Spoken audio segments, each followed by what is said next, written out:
ini yang sedang disemprot ini sudah kita persiapkan untuk pupuk, untuk program pembuahan ataupun fase generatif. Nah ini, jadi kita cara menyemprotnya itu sudah terbagi ya per ray istilahnya. Jadi satu lajur itu ray, ini satu orang satu ray seperti ini. Kemudian ini juga satu orang teknisi kita ray-nya.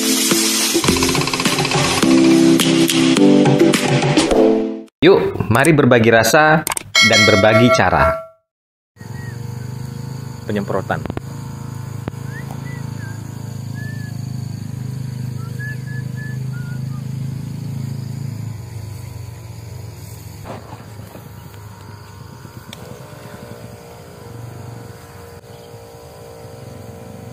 Selamat pagi sahabat Duren.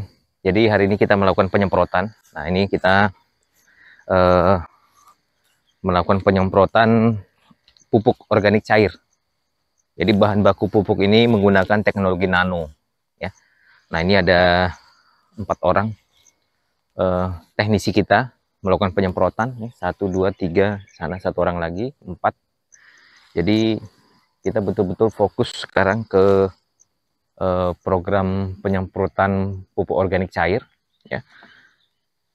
Dan selain penyemprotan kita juga melakukan pengocoran ya.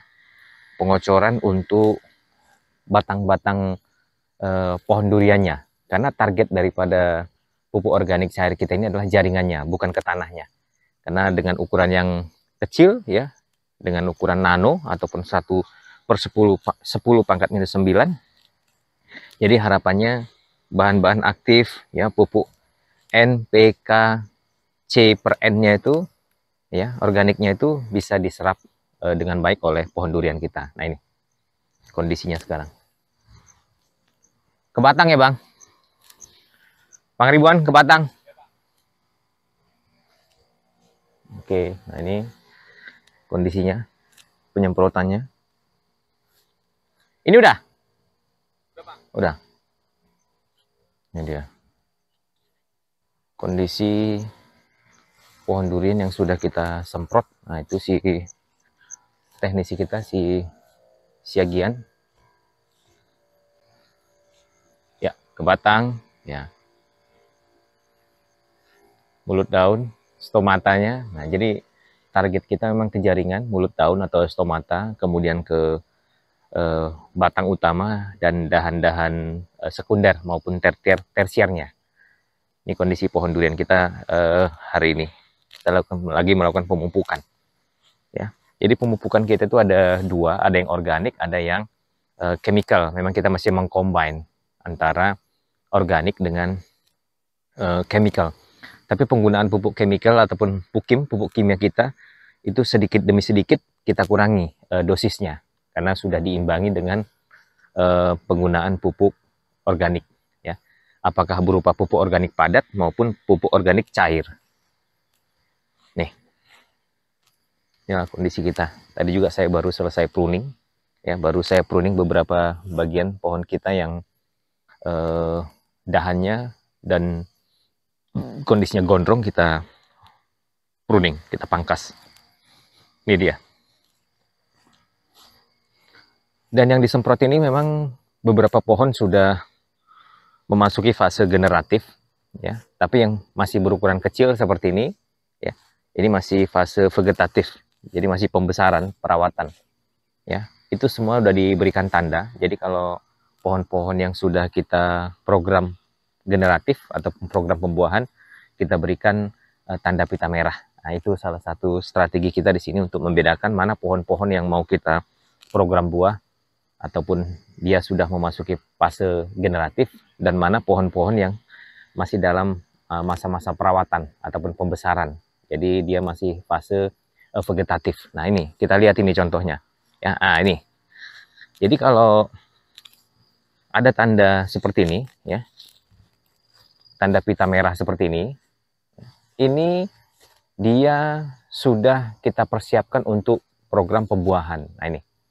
Jadi ini ada blok B. Ini ada blok B, Re AC, nomor pokok 956 ya. Ini pokok yang ke 956 dan ini sudah kita program untuk pembuahan karena sudah kita berikan tanda pita merah. Jadi dia sebenarnya sudah kita program untuk memasuki fase generatif ataupun fase pembuahan. Nih, kita memang lagi menunggu cuaca ataupun iklim yang mendukung untuk program pembuahan, yaitu nanti ada panas. Karena belakangan ini seperti sekarang ini masih mendung ya, bukan hujan tapi mendung. Dan ini masih sering hujan, jadi intensitas hujan masih tinggi. Harapan kita di akhir Januari 2025 ini kondisi sudah panas sehingga kita bisa membuat program untuk pembuahan. Ya, beberapa pupuk udah kita lakukan untuk menginduksi nanti. Ya, ada fosfat, bahan baku fosfat. Kemudian nanti kita juga akan ikuti dengan MN dan juga monokalium fosfatnya nanti pada saat betul-betul trik. Dan kondisi air ataupun keran-keran pipa juga nanti kita stop sirkulasinya. Ini benar-benar siap dia untuk mengalami fase pembuahan ataupun fase generatif. Nah ini juga kalau melihat kondisi pohon dan situ udah ada tanda pita merah. Ini seperti ini yang sedang disemprot ini. Ini sudah kita persiapkan untuk pupuk. Untuk program pembuahan ataupun fase generatif. Nah ini. Jadi kita cara menyemprotnya itu sudah terbagi ya per ray istilahnya. Jadi satu lajur itu ray, ini satu orang satu ray seperti ini. Kemudian ini juga satu orang teknisi kita ray-nya. Kemudian di sana juga satu orang ray-nya. Jadi mudah untuk memastikan pohon-pohon durian itu tidak terlewati. Jadi benar-benar kena semprot semuanya. Pangaribuan, kamu dapat yang besar-besar jadi lambat dari yang lain ya? Ya nggak apa-apa. Jangan kamu terburu-buru karena yang lain udah lewat sana. Karena kecil-kecil ini sebagian dari Bang Manghut. Nah kamu udah besar-besar itu, jadi ikutin aja dengan kondisi pohon ya. Nah jadi kan kita berempat kadang-kadang ada pohon yang di ray tertentu kondisinya kecil ya, seperti itu. Teknis kita Bang Manghut, dia udah duluan di depan. Sementara ini Pangaribuan karena kondisi pohon banyak yang besar di ray-nya atau di jalurnya itu, sehingga dia tertinggal dari yang lain. Memang itu idealnya. Artinya apa? Setiap pohon itu betul-betul maksimal diberikan pupuk lewat atas ataupun foliar. Nah, seperti ini. Ya, karena dia targetnya itu mulut daun dan juga batang ataupun dahan ke jaringannya. Itu targetnya. Ya, ke jaringannya. Nih, nah seperti itu, ya. Kita masih bisa dijangkau dengan stick 4,5 meter panjangnya, tapi nanti kalau ini sudah besar kita akan menggunakan spray dengan tenaga mesin pendorong air ya. Seperti mesin Dorsmer itu. Kita udah persiapkan sticknya dan mesinnya, tapi karena kondisi pohon masih rata-rata 4 sampai 6 meter masih bisa kita jangkau dengan menggunakan stick yang panjangnya 4,5 meter. Nah ini kondisi kita. Ini kondisi kita untuk penyemprotan ya. Nanti saya tunjukkan kondisi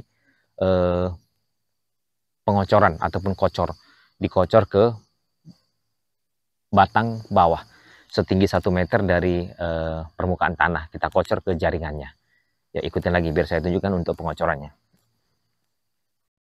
Saya akan tunjukkan para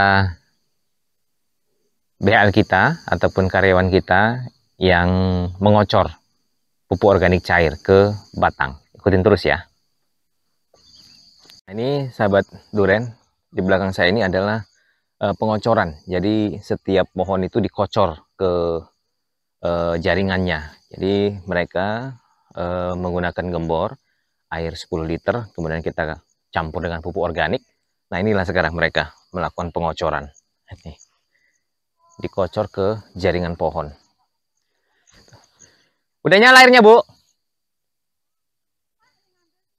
Ini masih ngambil dari tempat Putra ya? Siapa? Pangaribuan? Oh, ya udahlah. Nah, jadi airnya itu memang beberapa titik kita siapkan ya, air untuk pengocoran.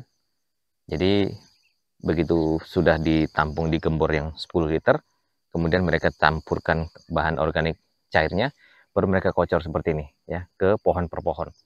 Jadi aplikasinya untuk pemupukan kita lewat foliar sama lewat bawah, lewat pengocoran.